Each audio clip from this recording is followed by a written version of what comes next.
Let's take you back to Orlando East now. Police Minister Bheki Cele is addressing the media.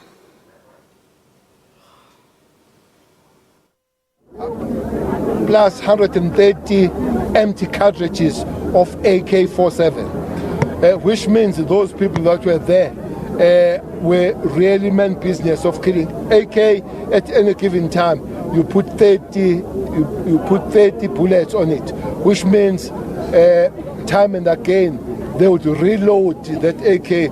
But again, the suspicion is that there were about 3 of those rifles that were among those 5 people that were identified there. But also there were cartridges of pistols, of small guns. So it's a group of people, for whatever reason, that we believe will get the motive as soon as we find them, that they intended to come here and do the damage that they did. Where was the intelligence at the time? Where was the intelligence? General Mawela? Yeah, Siyabonga Minister. Intelligence is hard at work here in the province. All our operations are intelligence-led. It doesn't mean that if they've missed that one, intelligence doesn't exist. It does exist, it does feed us with information. But certain things, we want to reserve them, because the more we reveal a lot, we are actually empowering the criminals. They will forever counter whatever we want to do. So some of the tactical details we'll prefer not to share. Thanks. All right, thank you, General. Let's take the second round of questions, colleagues. I still need to see hands, please. There's one just next to me. And of course, go ahead. Asina Gori, SABC News. Just want to get a sense of how many people are still injured, how many are still in hospital. Do we have a sense of that right now? All right, Mologo. All right, Minister, thanks. My name is Mologo Moloto from ENCA. I have 2 quick questions. Two big questions? Yes, quick. Big or quick? No, one is when you say you are going to heighten deployment here in whatever form, some people are going to accuse you of being reactive, and they would say, what about the other areas which perhaps are hotspots? But then the second question is about the shebeens that you said are way more than churches and schools here. We can lament. What is the solution? What's going to happen? Because surely it's not the case only here in this part of the country. All right, let me just look for one last question, colleagues. That's a follow-up. Let me just see a fresh hand. There you go, my sister. Minister, in terms of the high caliber ammunition that we're seeing in the area, you mentioned that you will go door to door. I'm not sure if you've already answered this question, but when will that operation begin?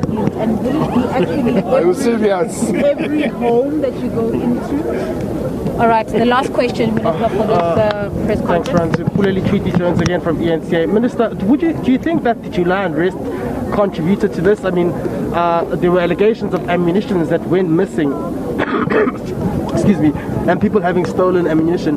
Do you think that would have also contributed to this of criminals having been armed heavily like this? And secondly, is there a coordinated strategy to look into some of these shebeen mass shootings across the country? Because we saw it in the Eastern Cape, it's now in Soweto again. Is this something that's in your plans? Thanks. All right, thank you. Thank you. There will be no time given to anybody when we start these operations. Just accept that. But we'll be there. We'll go house to house. We'll be definitely there. So just wait. You could be around here. You'll see us as we come. You talk about. You raised 2 things. Remember the second question? You're reacting. Not all the time. Not all the time. It's very interesting to say if you did not see as the clan, this clan, if you did not see or know about the thing, it did not happen. There are so many things that we do that the media doesn't know, and they even happen out of your eyes. And another thing, you'll come like this when the dust settles. none, you go away. For instance, you know nothing about Deep Slot now. There was a time where all of you, like this, you were in Deep Slot. Now that Deep Slot is fine, Deep Slot people, they move around, we go there, we sit down with the people, people they move around and all that, so we forget it. There are many other places, there are many other things that we do out of the glare of the media. There are many preventative measures that we do that we are not reactive. Yes, here we have to react, we have to work with the people, we have to put hope and stability back, but there are many other places where we go before. As Umawela was saying, some of these are intelligence driven, so we'll act before those things happen. July, do we suspect that it could be? Absolutely no. We just believe that it's a criminality that coincidentally happens on the same time. We have been monitoring the media calling on July and all that. We think we are a better place this time of dealing with such issues, especially in the provinces where it happened before, which is Gauteng and KZN. I think we are fine. Maybe the Shipins mayor can answer on the question of Shipins. It's a province. That's fine. I'll answer, but this is really a provincial matter, because what we find is that as we encounter these challenges, we discover more stakeholders that need to be around the decision-making tables as we coming up with interventions. And the Liquor Board has been identified as one such stakeholder. It is a concern and it's repetitive. In every area we go into, there's a significantly higher number of shebeens or liquor outlets than there are social amenities or anything else in that area, whether it's schools, clinics, churches and everything else combined. You'll have more liquor outlets. And so this is increasingly becoming a problem, and it says the Liquor Board needs to be with us in this fight. As I said, we are concluding the city safety strategy, which we're working on jointly with the SABC and other law enforcement agencies, and these are some of the things that will assist us in putting together that strategies. Who needs to be around the table, what needs to be the area of focus, so that ultimately we all win. Of course, the city has a role through the JPD, through law enforcement. We do ensure that all outlets are licensed and that they adhere to the parameters of their licenses. So that work will continue, as I've said. JMPD is already on the ground. They will work with the SABC in the joint operations on the ground, and we'll make sure that in terms of by law enforcement, we also pull our weight and that we close that gap. Thank you, EM. There is a last question that was directed to the Minister. But there was no shooting in Eastern Cape, Shibin. So this is not the same, it's not similar with what happened in Eastern Cape. In Eastern Cape, there was a different kind of thing. Kids died. There was no stampede in Eastern Cape. Unfortunately, up to this point, the laboratories are still checking something called toxicology are checking on that. We are told that the thing takes between 12 and 18 to 24 months to get the results, but they are moving faster so that we are able to know and the parents are able to know. There are preliminary things that are known, no stampede. There was a fear of fumes and all that, but it does look like it's between those fumes that were inhaled and the things that were consumed. But for now, let's wait until the doctors, the pathologists and scientists, they come with a full answer on that one. In terms of figures that you have asked, PC will give us those numbers. Okay, before you do PC, there seems to be one last bite which is directed to the Just Minister. a quick one, Minister. You know we are likened to war zones in terms of violent crime. When are we ever going to win this war? I'm not very sure. Most of you read and follow news. 2 months ago, 2 months ago, there was a shooting in one school in United States of America. The figure that was given, though, the stats, that was the 148th day of the year. It was still in May. The figures that were given is that was a 215th mass shooting. That was a 215th mass shooting in United States. Mass shooting means more than one person going up. I'm sure you saw another mass shooting this week where 8 people were killed. So this comparison in a war zone, I always have a little bit of a problem with it. Secondly, South Africa is one of the countries that now and again issue statistics, crime statistics. Many countries don't issue crime statistics. Now, when you compare, you'll have to help me to say you compare these stats with what stats.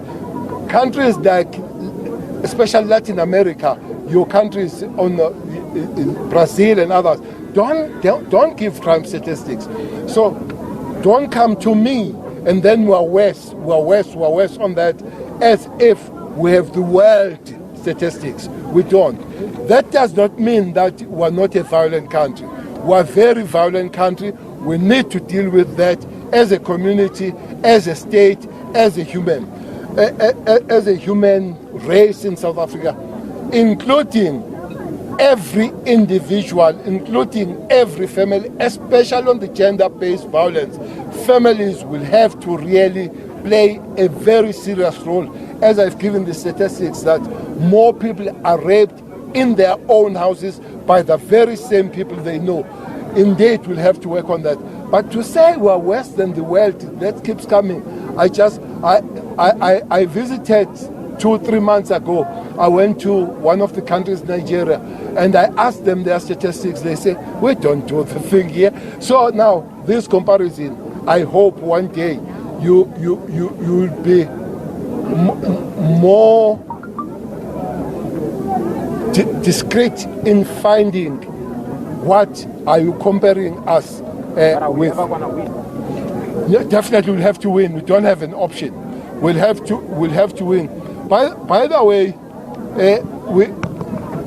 we had good years here. I had the executive director of the ISS giving the good years, where we had a very low crime stat. That is 2009, 2010, 2011, 2012. If you can go and look at the crime stats, we're very low. Indeed, we'll put all of us the shoulder on the wheel. We have no option but to win. We hope it comes closer, it comes earlier, but we'll definitely win. Minister, it looks like your responses have encouraged some more questions. We'll take the last 2, Minister. Zikona, and we'll take Jacaranda. Go ahead, Zikona. Zikona Tona from News of Africa. Minister, we've seen you are not visiting big crime scenes. I just want to understand, what is the track record of your visitations at these crime scenes?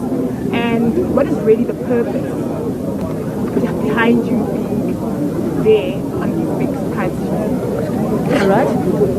Ma'am? Yes. Just in terms of the nationality of those who are deceased or which part of the country they're from, we have to know that information.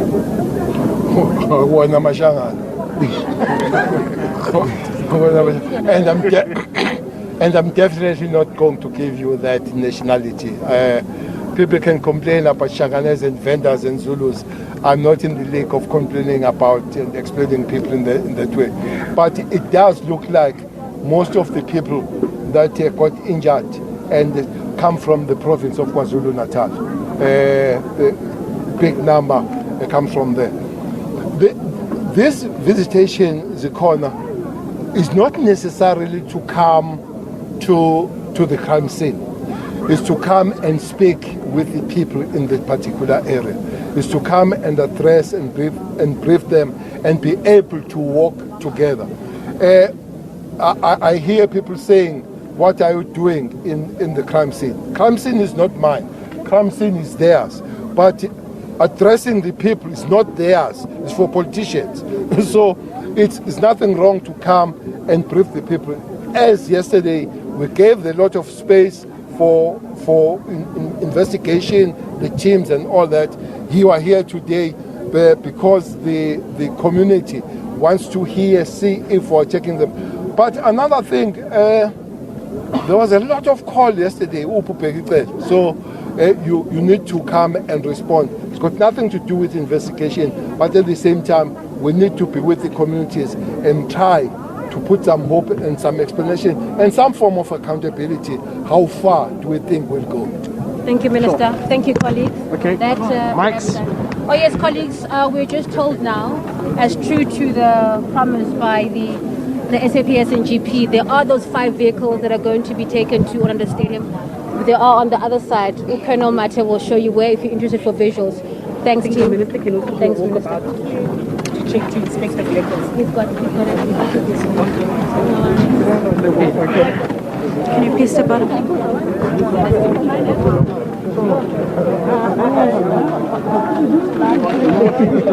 We're just coming out of that briefing with the Police Minister, Bheki Cele, who's been speaking to us here in Orlando East as we are here in Nomzamo Park, where that mass shooting took place over the weekend, just yesterday.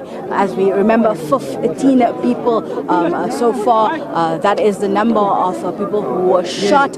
We heard from the minister giving us a sense of the cartridges that was found here at the scene, saying about 130 high caliber cartridges empty from an AK-47 as well as from pistons or smaller ammunition as well, saying that there are leads for 5 suspects that they are following up on. He also said that one of the reasons, I think he was asked, was why he had come to the specific crime scene is that they wanted to speak with the community. They had given time for the police to investigate. They had given time for the pathology and forensics to come through. So it's been quite a busy morning here in the south of Johannesburg. We also heard from the community they were given a chance to give their complaints, not just to the police minister, to the National Police Commissioner, to the station manager of this specific police station, as well as to the mayor of the city of Johannesburg, all are present here, as well as the community safety MEC, Faith Mazibuko. And what we heard was the sentiments was quite the same from many of those that complained here, saying that there's no visibility of police in the area, that crime was quite high, that drugs was an issue in this area. The police did not take seriously the crime that was taking place, here in this community. Many of them that if you called them, they wouldn't, come and patrol in the area. Many also saying that they were part of the CPF, and what they found was that there was mainly females who were part of this specific patrolling, and however they weren't really, the ones that we saw, men being part of it as well. So calling on more patrols. And what we heard from the minister is saying that the police vehicles currently is only one police vehicle at this specific area, and they promised that there will be more vehicles. And we told, and that's where we're seeing the minister going to right now. I'm going to see if we can give you a shot of the police vehicles that are being brought. We're told that the number will now rise from one police vehicle in this area to 5 vehicles. They are parked on the other side. They have been brought, and they will now be one of the actions or implementations done by the police to ensure that police visibility does rise in this area. It's one of the action plans that they've said. It is just the first, according to the minister, of their actions. We've also heard from the mayor saying that they also are looking into their strategy for safety in the area. And what was quite alarming was the number of shebeens that the police minister identified in the area, saying that there are almost 239, if I'm not mistaken, and almost 20 liquor stores just within the Orlando area, a larger number than what we saw of churches or even schools. And what we're seeing is, a need for a conversation around alcohol, but also around gun control in the country. We also heard, that there needs to be more done around violence. This has been quite, the minister did say, quite a bloody weekend with killings not just here in this area, in Katlehong, in KwaZulu-Natal, in Pietermaritzburg, as well as various other areas. So quite a sad weekend here in Zinga. But that's it for me for now. Back to you in the studio in Zinga. It's an update there from Soweto, where the police minister and the mayor of Johannesburg, among others, have been briefing the media on that shooting. We will focus on that for a large part of our bulletin today. A very good afternoon to you and welcome to On Point. There's a